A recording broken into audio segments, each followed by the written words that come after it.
So and make sure nyo lang guys yung mga set ng ring nyo is nasa tama.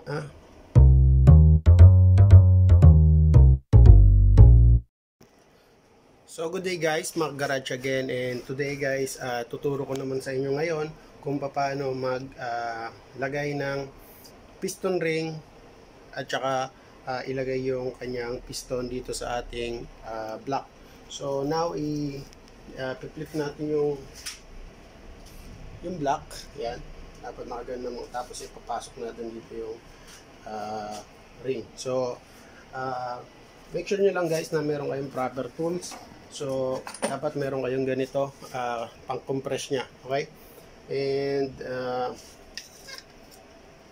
kung wala naman kayo niyan, pwede nyo mano-mano, pero medyo mahirap pwede nyo kasing ma-damage yung ring pagka minano-mano nyo, and pwede nyo matanggal sa alignment yung piston ring. So simulan natin guys yung meron akong isang piston na hindi ko pa set, okay? So kakabit ko yung ring, ipapakita ko sa inyo kung paano, okay? So start tayo. So now guys, tuturo ko sa inyo kung paano mag set ng piston ring. So okay, dito sa ating piston, so sabi dito is number 1 is compression and expander. So yung compressor and expander guys is the top ring, okay? Bali magiging apat yan yung isiset natin, okay? Okay, so ito yung expander nya. Yung expander yung upper, okay? So yung iba guys is may marking yan, may makita kayong marking dito sa may kanyang luma na pala itong mga to. Ito yung mga pinagpalitan noon, ayan. So yung iba is may ring na may mark na ganyan, yan, N, okay? So yung mark na yan, ibig sabihin na sa top side siya ng piston. Ito yung rail ring, ito yung kanyang oil, okay? Ito yung nag-i-scrub or nagko-control sa oil na huwag pumunta dito sa may combustion chamber ng ating piston, kasi kung mapupunta lagi dito yung oil is magkakaroon tayo ng smoke doon sa ating sasakyan. So first, lagay muna natin tong ring. Ito yung rail na tinatawag. Lalagay naman natin yung pang ilalim. So follow tayo sa instruction guys. So andi dito sa instruction ng kanyang repair manual is BNC, ayan, lower side rail. So lower side rail, ito yung rail. So lagay muna natin siya sa BNC, okay? Doon lang tayo sa BNC. So BNC is nandito, okay? Nandito yung kanyang marking para nakatutok siya sa engine as harmonic balancer, okay? Bawal yung ipagganyan guys, kailangan nakapalo kayo, okay? B, so dito tayo sa may top, okay? So itong ring na to is sobrang lambot lang guys. Hindi nyo na kailangan ng masyadong persa dito kasi malambot pa lang to. So andi dito na yung end ng B, yan kung nakikita nyo, okay? So dito naman tayo sa lower, then upper side rail, ito naman siya, ito naman natin siya sa B.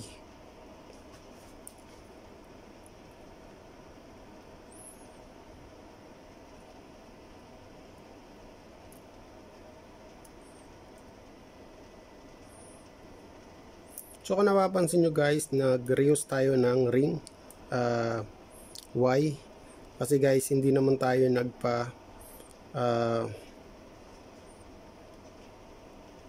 hindi tayo nagpa-rebore ng piston wall. Hindi natin pinalinis or pinapolish or something. So since hindi naman tayo nagkaroon ng problema sa ring, buo naman yung mga ring nya, so pwede nyong i-reuse yung ring. So ang gagawin nyo guys, check nyo yung pag nakabit nyo na to, check nyo yung rail kung gumagalaw yung lahat. Okay? So dapat yan umiikot lahat. Okay? Kung matigas yan guys, wag na hindi pwede yung matigas, kailangan yung ayusin ulit kasi pwede kayo magkaroon ng problema sa ring, pwedeng masira yung ring. So punta tayo sa second ring. Second ring guys is kailangan natin siyang gamitan ng itong plier nya, ring plier or expander. Kung din naman, pwede nyo rin naman wag na gamitan nito. So second ring guys, andi dito number 2, andi dito siya sa D. Yan, compression, 2 compression. Okay, so itong ring ng number 2 guys is ito yung dalawang ito yung nagtatrabaho sa dalawang parts. So tinatrabaho niya yung upper combustion and sa oil. Ayan, kumbaga siya yung pinaka neutral ng dalawang ring, para hindi pumasok yung oil and para hindi naman pumasok yung gasoline or gasoline dito sa may langis. Okay, so now kakabit natin siya to D, right? D number 2 is compression. Ayan,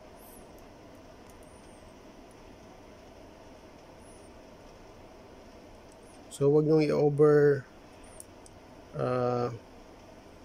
open, baka maputol. Yan, pumasok na siya.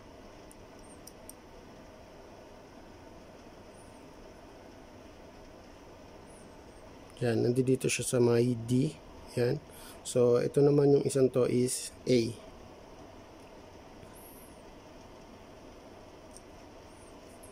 So ito guys, hindi ko siya gagamitan ng ring expander. Kakabit natin siya ng mano-mano. Yan, dito siya sa A. So unahin nyo muna isang side, and then pag pumasok yung isang side, okay, pwede nyo na yan ganyanin. Okay, so yan, kabitan natin yung first ring, second ring,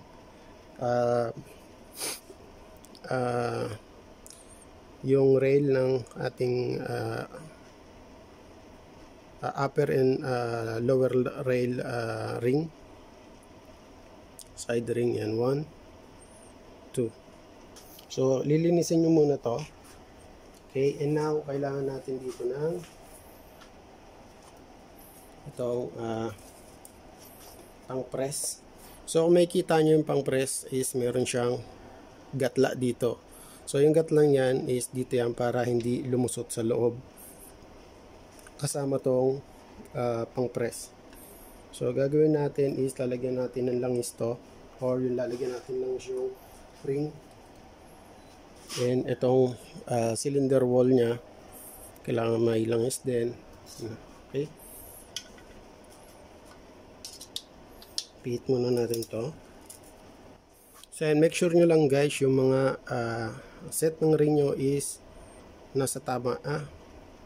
Basta importante guys, yung ring, yung gap ng ring is wag mapupunta dito sa may side ng ating piston. Okay, papasok na natin sa block, pero kabit muna natin to para ma-press natin yung mga piston ring. So ang gagawin nyo is lagay nyo na dito. So make sure nyo lang yung dot na yun is nakatapat dito sa may harmonic balancer guys. Kung saan nakikita nyo yung mga belt ng makina, dapat nadudun yan.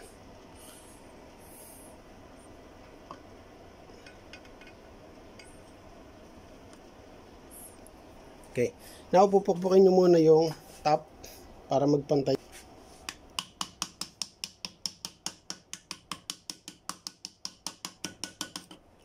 Then again, make sure nyo na na-tight nyo na ang maigi to.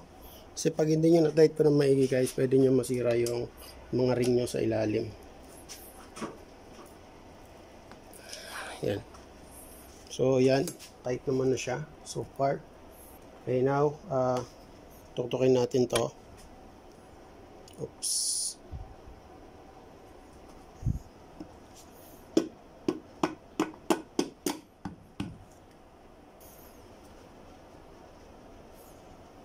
So ayan guys, bumaba na yung ating ring. So kabit naman natin yung pangalawa.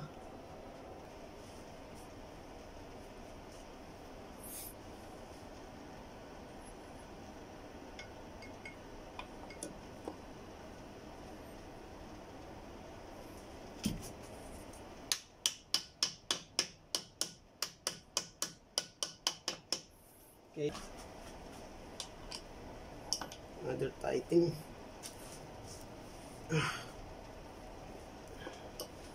Nagpit na naman super siya.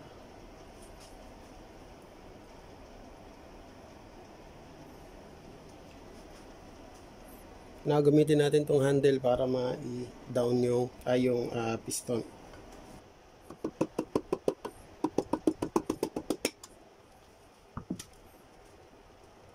Perfect. So sa number 3, number 4 na tayo guys. So number 2. Okay.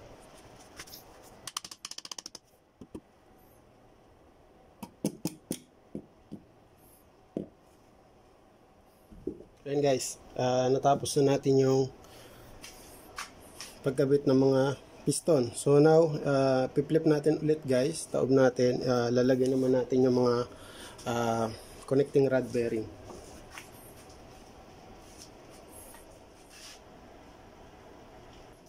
So now guys, in-install natin yung bearing, yung connecting rod bearing. So yan, kung makikita nyo meron yung mga lock dito.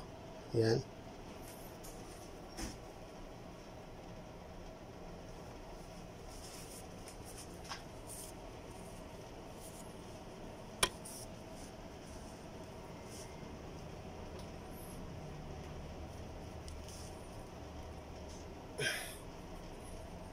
Kasa.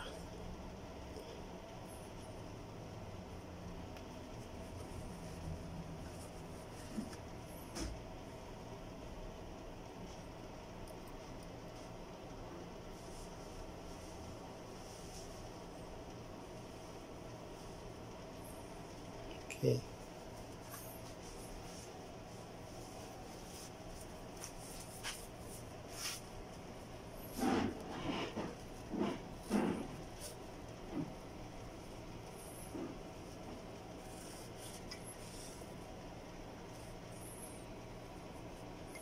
Make sure nyo guys na malinis yung journal para hindi magkaroon ng damage ulit yung ating bearing.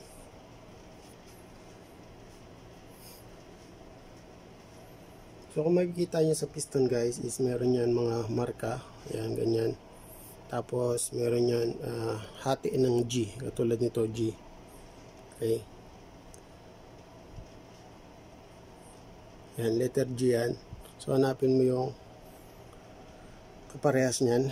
So first, lagyan muna natin ng langis. Then kabit natin dito. Baba natin yung yan. And then taas natin dito. Okay. Isa rin.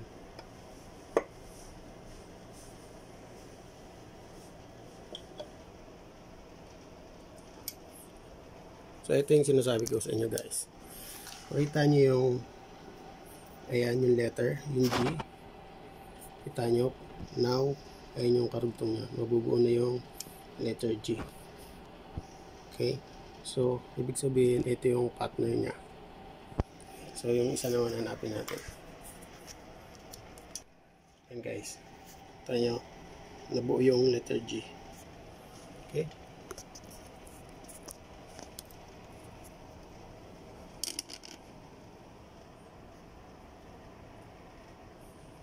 Okay, now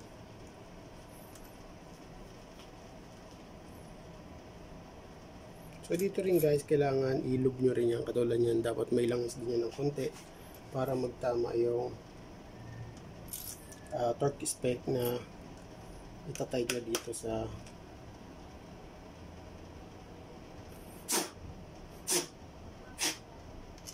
sure nyo guys na walang naiwan na ano dyan, damage o bato, something, para yung pag-tight nyo is correct.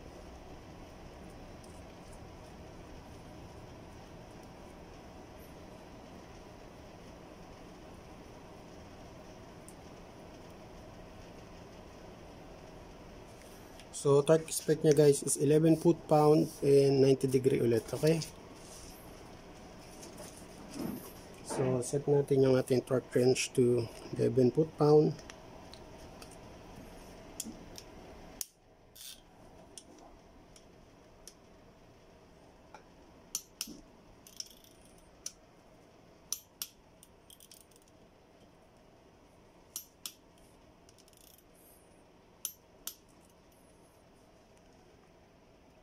So now tatay din natin siya to 90 degree guys.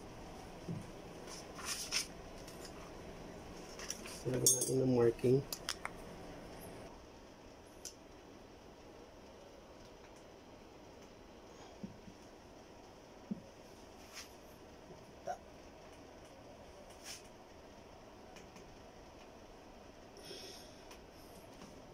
Okay.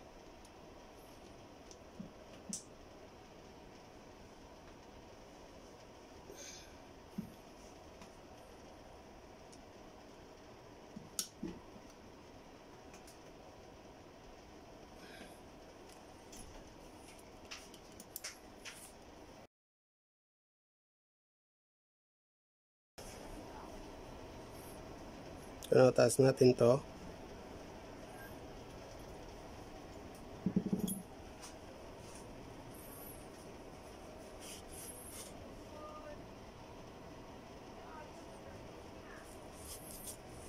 Okay.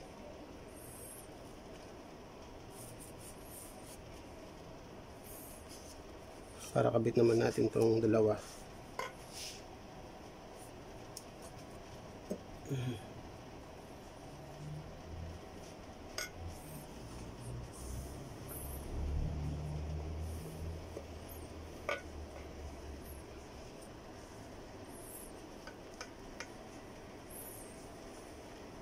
Okay.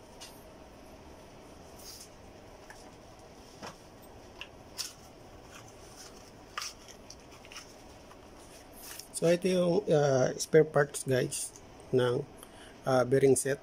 I mean yung connecting rod bearing, okay? So sa pagkabit nito guys is ganyan lang din. So ito yung bago. Okay. Meron siyang gatla. Kung makikita nyo itong gatlang to. So yung bearing na to is meron din gatla. So hindi kayo malilito dyan. Okay. And dito rin sa paglalagyan niya.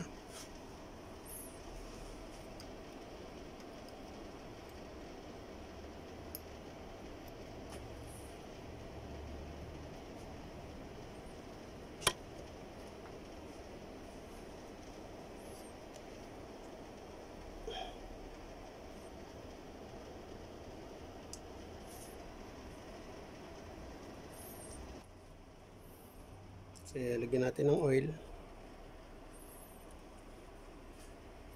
Okay. Nakakabit natin to.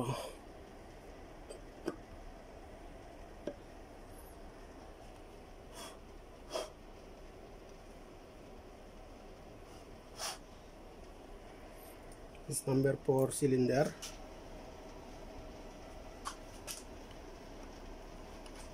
Natin kung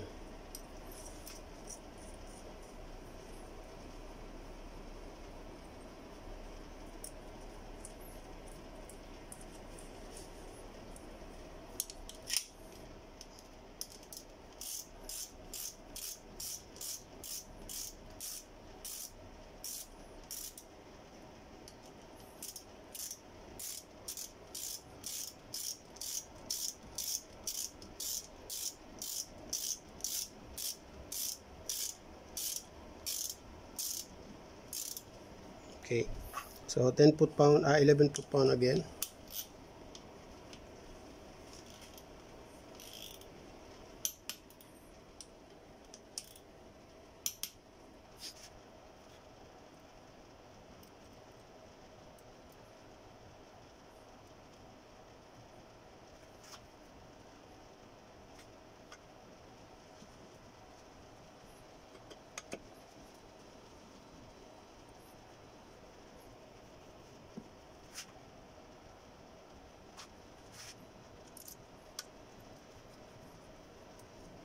So dito rin guys sa connecting rod cap, mapapansin nyo meron din siyang katulad nito sa main cap bearing. Yan, may parang arrow siya. So kung may dito naman, ayan, meron siyang ganyan. So it means nakatapat din siya dito sa may front of the engine. So yung harmonic balancer natin. So torch natin again to 11 foot-pound.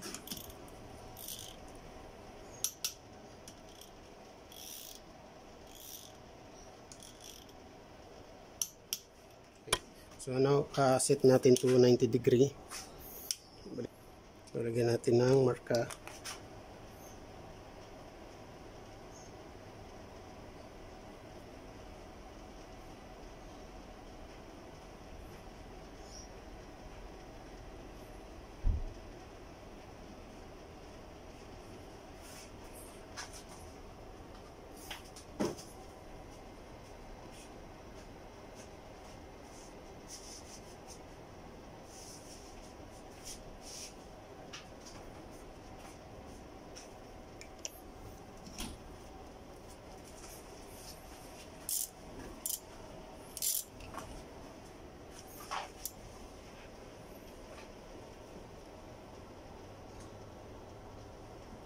Okay.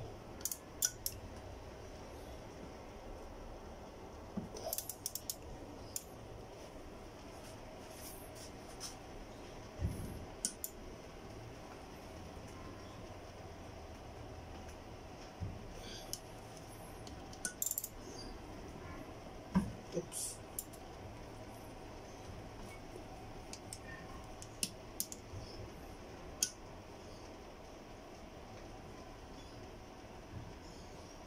Okay. So now guys, iikot mo yan. Okay. Check mo kung smooth yung pagka. Oops. May naihigit siyang. Kilid natin ganyan.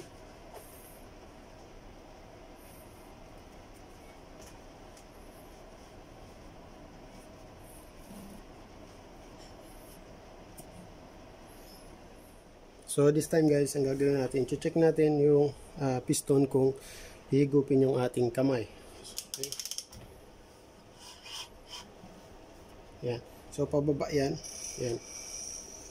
Dapat mahigup yan. Check natin isa-isa.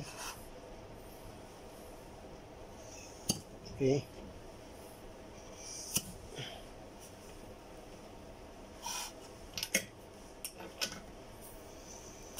Okay. So, ibig sabihin maganda yung pagkakabit natin ng ring and tama kasi nagsasak siya ng air. So, now guys, kakabit na natin yung head.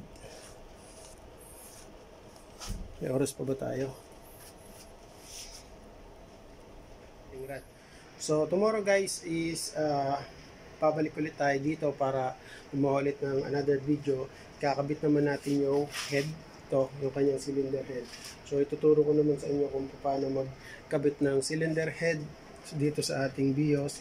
And then pagkakabit natin ng cylinder head, kabit natin yung timing chain, and then ikakasana natin yung makina dito sa sasakyan. So I hope for within 3 days may start ko na yung sasakyan kasi I have only guys 3 hours only to work. Okay, so hindi sapat yung 3 oras kasi naglilinis pa ako ng ibang mga parts. So sobrang limited lang yung oras natin. So I hope na may natutunan ulit kayo dito guys sa akin video to. And pag nagkaroon kayo ng problema sa inyong mga sasakyan, huwag nyo lang kalimutan mag-comment sa baba sa aking mga video. I will try my best to answer lahat ng mga question nyo dyan. So hanggang dito na lang muna guys, and we'll see you again with my next video. So bye for now.